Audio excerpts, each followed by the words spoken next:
very excited for this video today here. Can you see that I am from Mexico? Hopefully you can. So yeah, I am from Mexico, lived in China for 10 plus years, and in this video I'm gonna let you know 10 must know tips for traveling to China 2025. So if this video found you and you found my channel, you're so lucky. This is a sign for you to go to China 2025 and you're gonna get good advice from me. Now, let's talk about it. First, you have to be very clear about your objective, your precise purpose or reason of why is it that you want to travel to China. Let's say it's pleasure, it's tourism, it's like vacation, holiday. Are you like very well aware of which parts of China or what is it that you want to take a look at? It's very different that you want to take a look at the Great Wall as well as go and have a look at the Hawaii of China, which is Sanya, because they are located in very different areas. If you don't mind the traveling, it's fine.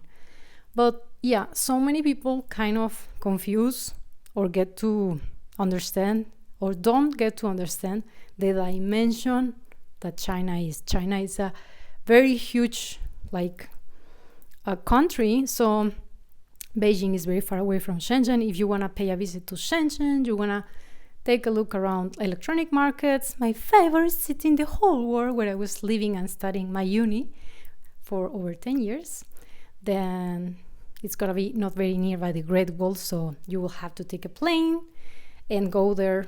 Like, I believe it's like taking 5 hours trip. And just have in mind that like planes inside China are not that cheap at all. It's very weird, but when I was a student, instead of traveling around China, I was traveling to like Japan, Korea. It was cheaper than going to Beijing. Anyhow, just have in mind, what is it that you want to do in China? Are you traveling because you want to take a like summer course? Where is it that you want to study during the summer? If you want to improve or start your Mandarin like language skills, or is it because you want to take a visit at the universities? If that is the case, maybe Beijing will be the city to go if you are already interested in a few universities around that area. Is it that you want to go and take a look at the ice castles in in Harbin? Then of course it's going to be during the winter season. I'm not a winter girl, as you can see, at all. And previously I was living in Beijing, and after that, because I was not a winter girl, I was not like somehow bearing -20, I moved down to southern China, Shenzhen, and it was too humid. Anyhow, I like that weather better. So yeah, you have to be very aware of what is that you want to visit, what is that you want to do in China in order to make your itinerary, like your plan, your schedule accordingly, the best time of the year that suits that kind of plan. So let me know what is that you want to visit in China, what is that you want to do, what is your objective, and where are you watching me from, so I can also like answer your comments down in the comment section and recommend you where to go and when to go best. Number 2, if by now you don't know, we do need a visa to go inside China. So you might be a little bit confused, maybe like Hong Kong and China. I say maybe you're not. But some of my followers are, and somehow they understand that they don't need a visa to be traveling to Hong Kong, because there are so many like flights. I'm from Mexico, so we are part of Northern America. So usually the best way and easiest, cheaper is just to fly directly to the USA, LA, and then to Hong Kong. So this flight will not require me to have any visa to enter Hong Kong. And it's just a step away from Shenzhen, so I can easily just cross walking, by bus, by metro, by taxi, by ferry. There are many ways. I'm gonna make a video after about that. But nonetheless, you cannot just go like that because you do need a visa. There is like a 5 days visa on arrival, I believe, for some nationalities. So you have to check that in advance, not just arrive to Hong Kong and then just try to go inside China and be disappointed that your country does not apply for this. Before, this past March, April, I was in China and I did a business visa. It really depends on the type of trip that you want to take, as I was saying. If it's tourism, if it's business, mostly those two are the most common ones, unless you are moving to China, which this video is not for you. I mean, you can watch it, but it's just for travelers. So yeah. Okay, so for my business visa, I was required to go to the embassy directly and first to apply and then go to complete the process. I am based in Guadalajara city, and the embassy here in Mexico, or in the whole country, is in Mexico City, which is somehow very troublesome for many. Let's say you are living far away from the city. It takes me 1 hour flight to go to Mexico City, plus it took me 2 hours in the Uber to arrive to the embassy after I came down from the plane, because somehow I ended up flying to the new airport, which is very far away from that place, if you are quite familiar with Mexico City. However, I'm just saying this for you to be having this in consideration in any case that you are also from a country that you need to apply to an embassy, and the embassy is, let's say, in the capital city and you are quite far away from it. Then you might need to go to the capital city to complete your application, and that somehow takes a little bit of time for you, effort, and money, because I did have to pay for my plane ticket, my hotel there, and the Uber and everything that was including all this cost of being in Mexico City. So this somehow it's a little bit troublesome. By the way, this year, which I went, the year I was in China, I applied for a 2 years business visa, but they denied it to me. I'm gonna let you know why in another video, so subscribe if you wanna know. Put a purple heart if you're interested in that information. Anyhow, I just got a 1 month visa. What? I mean, seriously, the whole trip to Mexico City was more costly than the 1 month visa fee. In that case, I could have applied from Hong Kong. There's also a way for you to apply through the Hong Kong Chinese embassy and get into China for 1 month. Why would I be traveling to Mexico City and paying the hotel? Anyhow, that was my experience.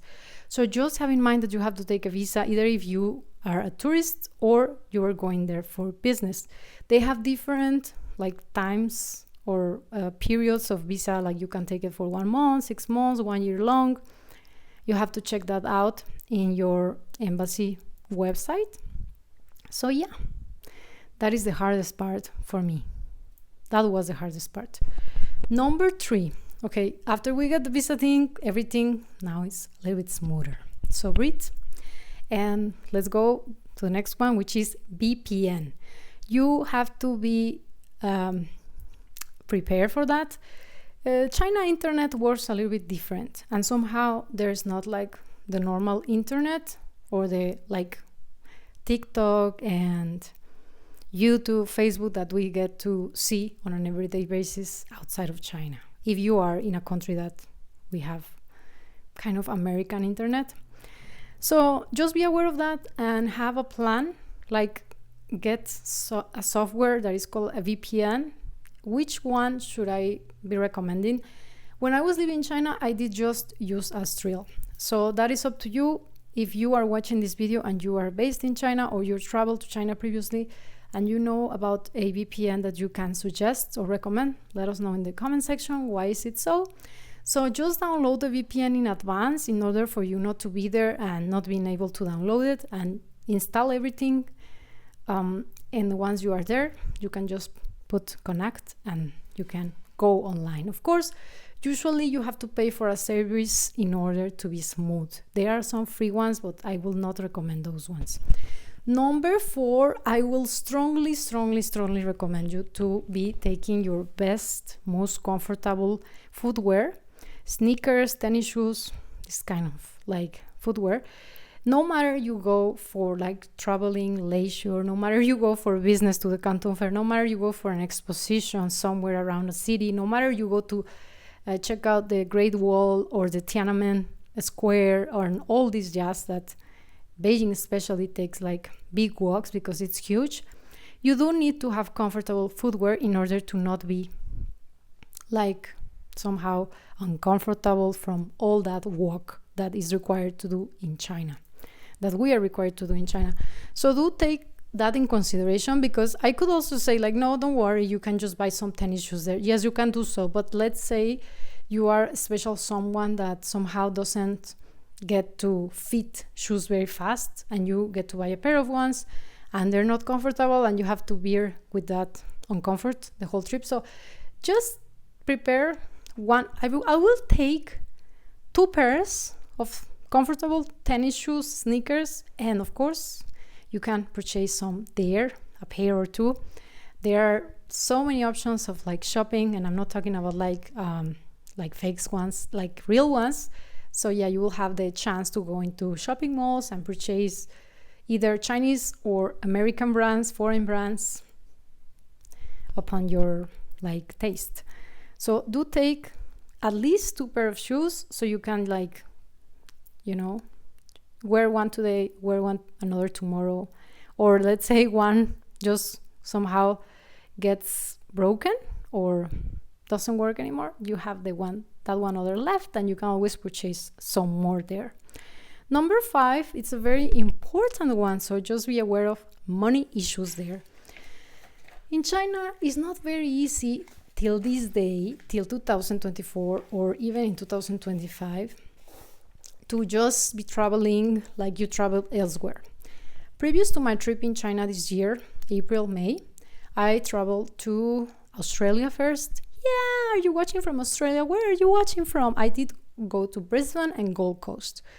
So I went, previous to that, I landed in LA, and I also purchased many stuff in the airport. So let's say USA, LA, Gold Coast in Australia. After that, I went to Bali. After that, I went to like Singapore, Hong Kong, and yeah. So for all these destinations, there was one common thing. And it was like I could easily purchase almost anything. I mean, not in Bali, just like in Mexico, like street food, but almost anything, restaurants, cafes, you name it, accepted credit or debit cards. So it was just a tap away for me to purchase whatever. In the USA, in Australia, in Singapore, in Bali.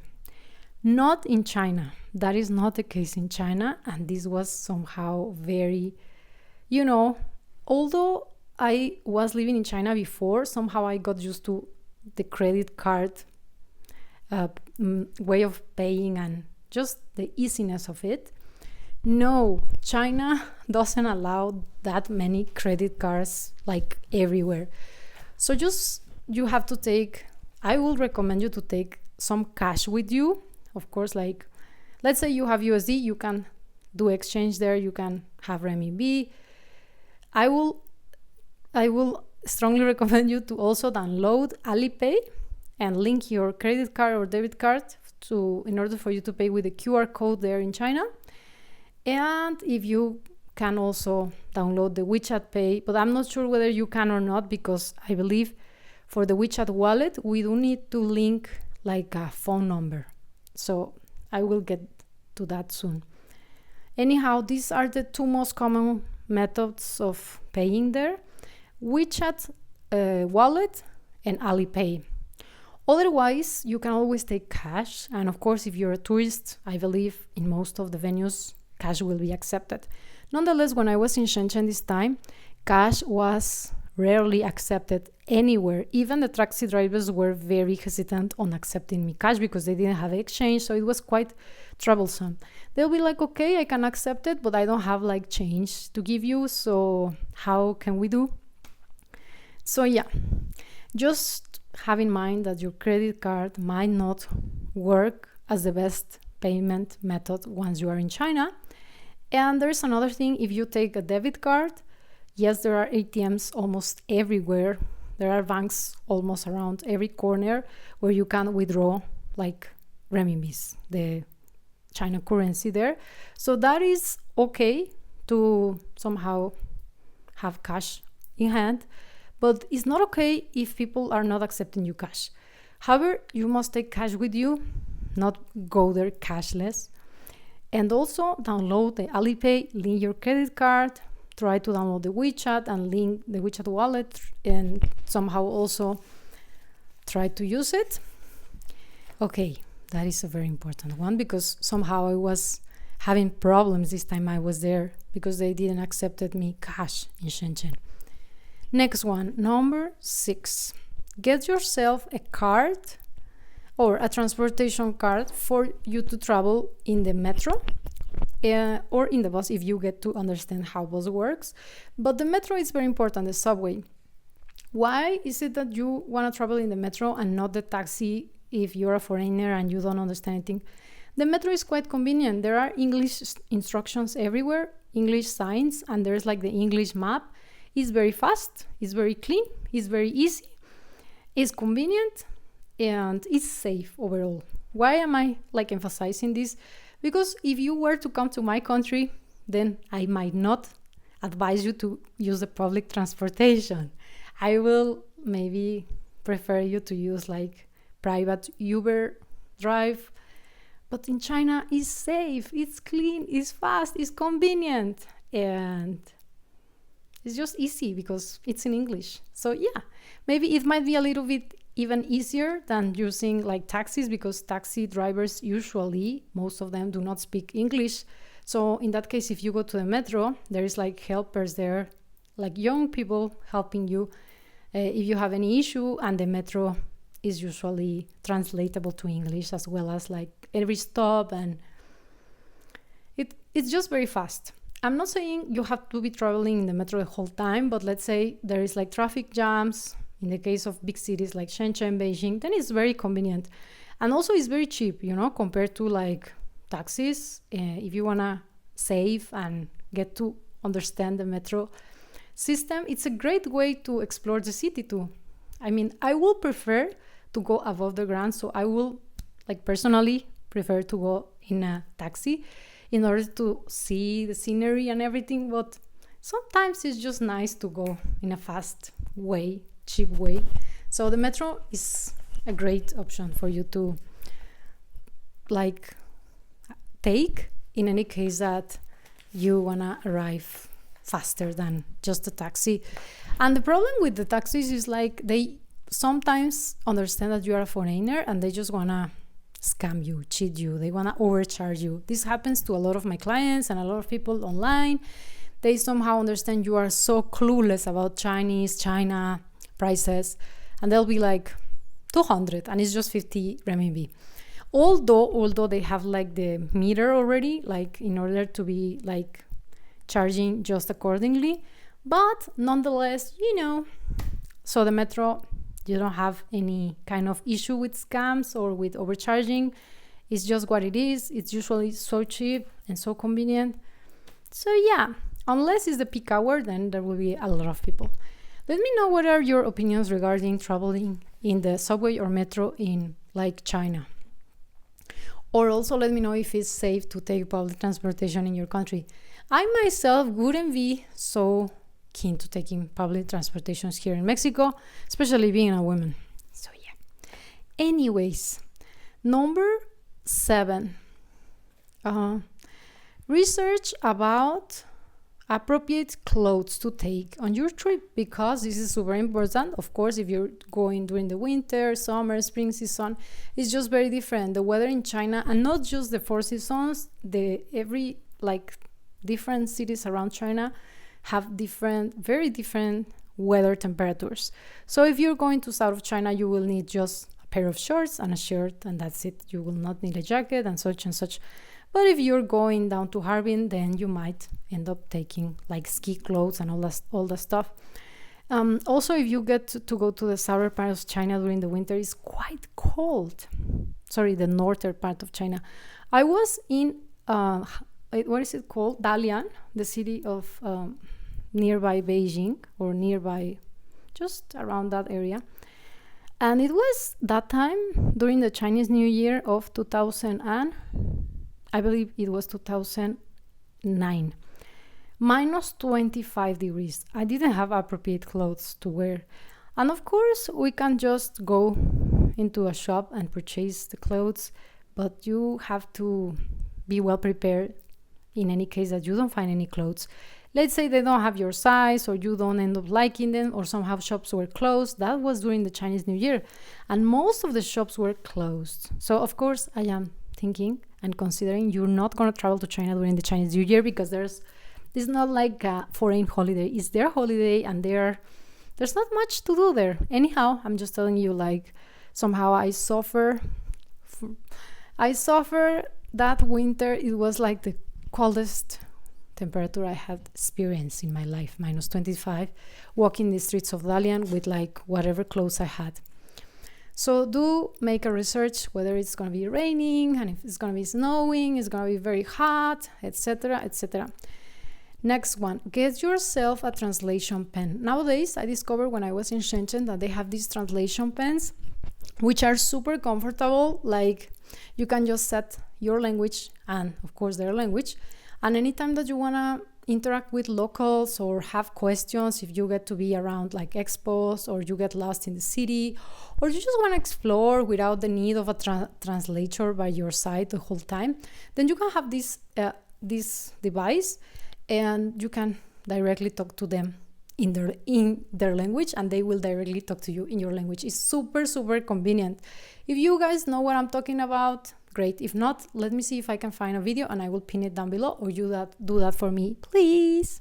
So yeah, this is just a great invention for humanity. Seriously, it's just so fun. I was in China in April, and me and my mom went to this like spa massage. And once we were out, I was so surprised, like I found her and them talking, and I was like, how are they talking? So they were using this pen, and they were speaking in Spanish with her, and they let her speak in Spanish and let the machine translate into Mandarin. So it's amazing. Yeah, so you better take this one. If you don't get to find it somewhere in Amazon, you can find it in China. So next one is gonna be SIM card, the mobile SIM card for your mobile, or a hotspot for your Wi-Fi. So this is a very needed one. I'm gonna let you know why. I was living in China previously, and I was not aware of like the difficulties that one can experience being a foreigner there until I went this year, back in like April and March. I was there, and I didn't have like any international roaming from Mexico, so I somehow thought it was not that needed, since I could just go around like shopping malls or places and go online using the Wi-Fi, just like you do in the USA. I know, because you go there and everywhere there's Wi-Fi and you can just go online. As far as I know, at least in Mexico it's like that. You go to a cafe, a restaurant, a shop, a shopping mall, everywhere, they will share with you the Wi-Fi. And you can just log into the Wi-Fi and be having internet for free, like just like that. It was the case also for Singapore and Australia, I believe. So China is just different. Once I arrived, I didn't have internet, and if I wanted to talk to my assistant for help, by the way, I have a company, we do trade, and I was in need of help and I didn't have internet. So I decided, no problem, I'm just gonna go into Starbucks, purchase a drink, and I couldn't log into the Wi-Fi. I went to Starbucks, to the shopping mall, and there was Wi-Fi, but there is a condition, a very, very important condition to take into consideration. You can log into the Wi-Fi you can only log into the Wi-Fi if you get to have a Chinese number, because it's like plus 86 and the number. So my number was Mexican or from Mexico. It was not possible to be logging into that Wi-Fi. And yeah, I didn't have the access to the Wi-Fi. Although the Wi-Fi is free, they will not like block you or limit you if you are from other country. It's just open, but it's open and you can access it as long as you have the Chinese number, plus 86 and the number. And then I went to the shopping mall and the same thing happened. There was this also same condition. There was a need for them to collect your number in order to give you access to the Wi-Fi. And why is it so that I cannot just input whatever number, if you were to ask? It's because once you like write your number, they will send you like a code, bien ma, and then you have to input the code, a 4-digit code, in order for them to give you access to the Wi-Fi. So that was so troublesome. But there's a trick. Let me share with you this trick. I ended up, of course, this is not, I'm not saying you should not get a SIM card, but I just remember there was a trick. When I was in the Wi-Fi, I was in Starbucks in Shenzhen shopping mall. I wanted to check whether or not if I could log in with another person's number. So there was this guy next like table, and I was like, hello, could you be kind enough to share with me your number if you are not using it? Because I saw they were working in a project with other 3 guys there. And he was like, sure, I'm not using the Wi-Fi. I'm usually logged in with my data. And at this moment, I'm not using the Wi-Fi. So it's fine if I will share with you my number in order for me to receive the code and for you to input the code and just you can access the Wi-Fi. It is not important that it is not your number. Sorry, my English is just... Anyways, so he gave me his number. I wrote his number in my cell phone and he got the code. He gave me the code and I input the code and voila, I got access. Yeah! So somehow I ended up discovering that, and after that, because I was with mom, I will be sometimes, I believe one number can be shared with few devices, so it's fine. So in any case that you happen to be in China or are traveling to China and somehow you don't have like data or SIM card, you cannot access because you don't have Chinese number, just ask someone there. You know, if you're a guy, ask a girl. If you're a girl, ask a guy that whether or not he or she can just share with you his or her number and the code, and you can access Wi-Fi. But of course, it's quite troublesome to be asking every time. So to avoid that, you can directly go to China Mobile and ask them that you want to obtain a foreign number, like a foreign China card, because there is a special program for foreigners. So they will just get you in line and they will need your passport and you could get a SIM card. They have different plans, how many GBs you want, how much renminbis you have to pay for each plan, and that is all up to you. And that's it. It's very easy to get a China number while you're in China. But that is one of the first things that you have to do once you arrive to China. Directly go next morning or that same night, if you still have time, to the China Mobile service center. Why am I just saying China Mobile? Is because it's my own experience. I'm not sure about other companies. If you are, do also let us know in the comment section. But this is how I got my China Mobile number. And by the way, previously I had a mobile when I was living in China for like 10 years, which is a pity that I lost it because I was so unaware that I needed to keep paying like the fee, otherwise it would be just cancelled. And it was canceled, and that was very troublesome to not be able to log into my bank, online bank, etc. because I couldn't receive the call because the number didn't exist anymore. That's why this time I went back to China. I had to go to banks, I had to renew cards. There was a lot of stuff for me to do. So the China mobile number, it's very, very important for your life in China. or your days in China if you're traveling there just for a few days. But it's one of the key things to have. So do get a number, because in that case you can also register for the WeChat wallet, and all the rest is just easy. Everything needs to use your number, and they always need to send you this code. I guess it's a way of tracking you down. Yeah, there are not many open Wi-Fi's like here in the west side of the world.